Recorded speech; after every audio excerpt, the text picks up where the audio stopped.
പ്രിയപ്പെട്ട സംഘബന്ധു, കഴിഞ്ഞ ഇലക്ഷൻ നമുക്ക് നൽകിയ അനുഭവം വളരെ വലുതാണ്.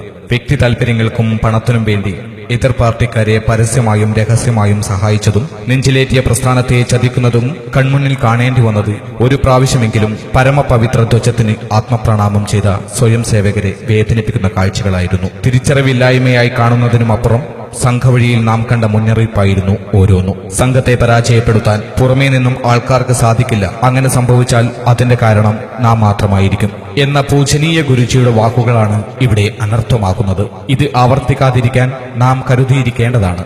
ജയിക്കില്ലെന്നറിഞ്ഞിട്ടും ഞങ്ങൾ വോട്ട് ചെയ്തു. ആദർശം കാത്തുസൂക്ഷിക്കാൻ. തോൽക്കുമെന്നറിഞ്ഞിട്ടും ജനം വോട്ട് ചെയ്തു, പാർട്ടിയുടെ ശക്തി കാണിക്കാൻ. അക്കൗണ്ട് തുറക്കാൻ പറ്റാത്തവർ എന്ന പരിഹാസം പോലും സഹിച്ചു, ജനങ്ങളിൽ വിശ്വാസമുള്ളതുകൊണ്ട്. ജയിക്കാൻ പറ്റുന്ന മണ്ഡലങ്ങളിൽ ഇടതനും വലതനും സഹകരിച്ച് തോൽപ്പിച്ചപ്പോഴും തളർന്നില്ല.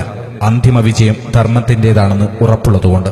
തിരിച്ചറിവിന്റെ കാലം മുതൽ കാവിക്കൊടി നെഞ്ചോട് ചേർത്തവർ, യൗവനത്തിന്റെ വസന്തം പിറന്ന നാടിനു വേണ്ടി അടിയറവ് വെച്ചവർ, വ്യക്തിബന്ധങ്ങൾക്കും അപ്പുറം എല്ലാം ഉണ്ടായിട്ടും ഒന്നുമില്ലാതെ ജീവിച്ച് ഒടുവിൽ ശത്രുവിന്റെ കത്തിമുന നെഞ്ചിൽ തുളഞ്ഞു കയറുമ്പോൾ മുഷ്ടി ചുരുട്ടി നിങ്ങൾ വിളിച്ച വന്ദേമാതരമാണ് ഞങ്ങളുടെ പ്രചോദനം. പ്രസ്ഥാനത്തെ ചതിച്ചിരുന്നുവെങ്കിൽ ഇന്നു കാര്യാലയത്തിന്റെ ചുമരുകളിൽ ഒരു സ്വയം സേവകന്റെ ചിത്രം പോലും പൂമാലയിട്ട് വെക്കേണ്ടി വരില്ലായിരുന്നു. കയ്യിൽ ചരട് കെട്ടിയവനോ കാവിയുടുത്തവനോ നെറ്റിയിൽ കുറിവരച്ചവനോ അല്ല സ്വയം സേവകൻ. ഇന്നിന്റെ പൂമട്ടുകളെ നാളെയുടെ വസന്തമാക്കി ഓരോ പുഷ്പങ്ങളും ഭാരതാംബയുടെ കാൽച്ചുവട്ടിൽ ആത്മപ്രണാമം ചെയ്യാൻ സദാ സന്നദ്ധരായ സൈനികരാണ് സ്വയം സേവകർ. ഈ മണ്ണിന് കാവ്യെ വാരിപ്പുണർന്നവരുടെ ഗന്ധമുള്ളിടത്തോളം നാൾ ഓരോ ശ്വാസത്തിലും ഭാരതാംബയുടെ മന്ത്രധ്വനികൾ മുഴങ്ങും. തെറ്റായ പാതയിൽ ഒരുപാട് പേരോടൊപ്പം നടക്കുന്നതിനേക്കാൾ എനിക്കിഷ്ടം ശരിയായ പാതയിൽ ഒറ്റയ്ക്ക് നടക്കുന്നതാണ്.